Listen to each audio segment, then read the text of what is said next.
Right. Hope you are staying alive, ready to talk about handwriting, counterfeiting, and forgery.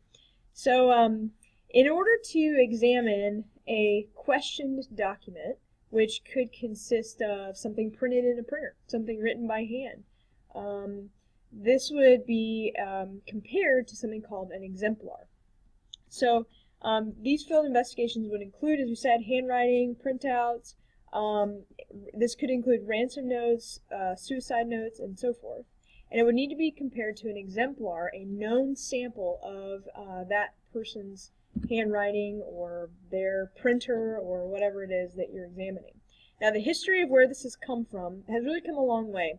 The most famous cases in the 1930s, as this discipline was really gaining ground, and it was in the case of Charles Lindbergh, who was a famous pilot and a celebrity, really, of his day. Tragically, his 2-year-old son was kidnapped from his crib, and there was a ransom note found there. Bruno Hauptmann was the man who was eventually convicted of the crime, and unfortunately, Lindbergh's son was only found in terms of his bones in a shallow grave after this. And in that case, the handwriting sample of Bruno Hauptmann was used in the conviction of him. It was also pretty controversial because they had him write statements, such as they gave him the actual ransom note and had him copy parts of it down, which is obviously many problems with presenting a suspect the ransom note in the actual crime.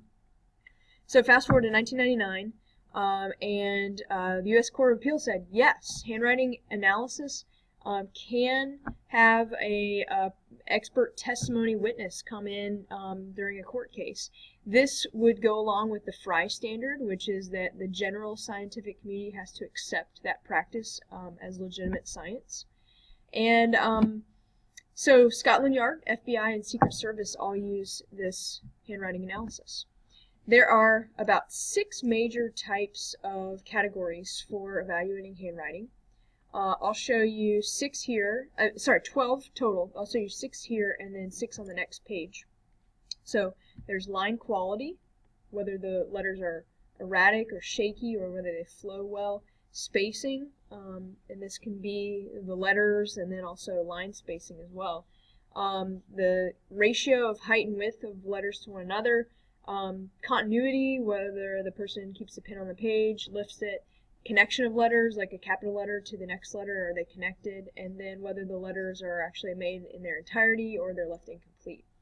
The other categories include whether it's cursive or printed, the amount of pressure that the person uses, the slant, right, left, line habits, like do they write directly in the line, just above it, fancy curls or loops. This would include, like a Y that has a fancy loop on the bottom, and then the T's, crossing and dotting of I's.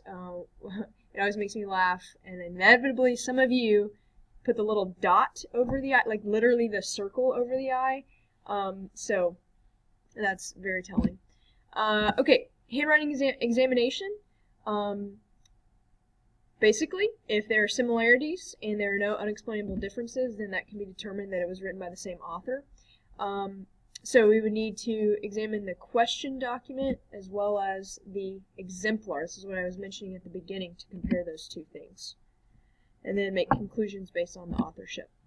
Now the future of this is that there is some technology used in handwriting analysis, one of which you probably have encountered. Let's say you check out at the grocery store, use your credit card, and you put your signature on the biometric pad. Not only does it evaluate the line that you make, but also the speed, pressure, and the rhythm of the signature. And then not only are there human analysts who are expert in the field of handwriting, but also computer models are now able to objectively, which is obviously without bias, evaluate the aspects of handwriting, some of which we mentioned earlier.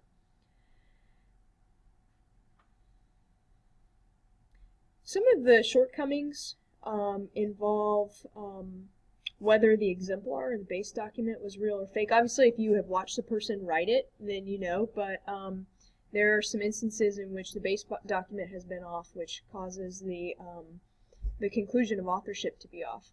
Also, the effect of mood, age, fatigue on a person's handwriting, and experts are humans. Did they make a mistake?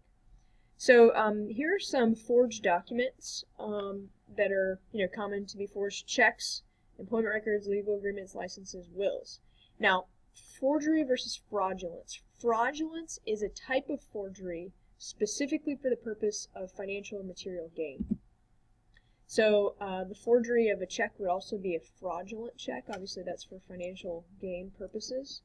And these are some of the ways that surfaces. So, altering check, ordering checks from a deposit slip from another person, creating a check from scratch, and so forth.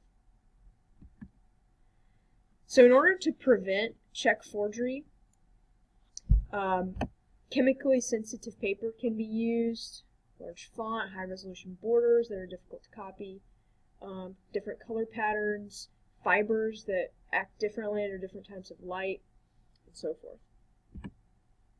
Literary forgery is also a thing. And so there was this occurrence of the autobiography of Howard Hughes that was supposedly authored by Clifford Irving. It was authored by Clifford Irving, but supposedly inspired by Howard Hughes. Turns out this was definitely fraudulent, and Howard Hughes later said, "I had nothing to do with that." One of the other things that comes to mind are some letters called Hitler letters that were purchased quite a large dollar by the person who supposedly found them, and they were supposedly lost letters that Hitler had written in his diary.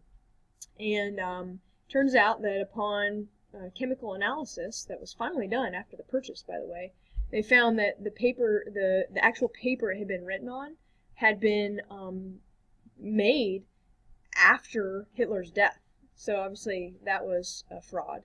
And to really add to the whole messiness of it, the exemplars that the analysts who were hired used to evaluate whether that was actually Hitler's handwriting, the exemplars in circulation already were also written by this forger.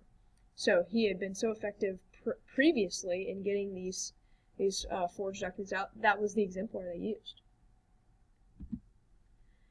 So counterfeiting obviously can include more than just currency.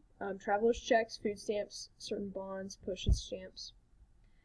In terms of currency, there are some steps that have been taken to try to make it more difficult. And so if you look closely, you can see that the one of these is counterfeit and one of these is authentic. The one on the left has a lot higher resolution and than the one on the right.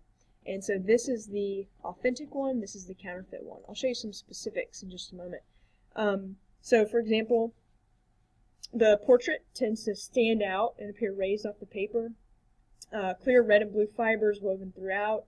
Distinct border edges. Treasury seal is shown with a really high resolution sawtooth point, and then watermarks on the right side of the bill. Okay. You can also see some of the hidden numbers and letters on the bottom part of the wing here, the eagle, and then these letters and numbers here.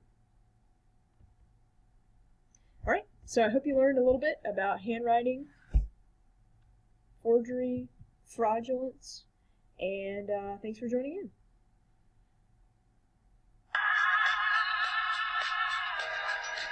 in.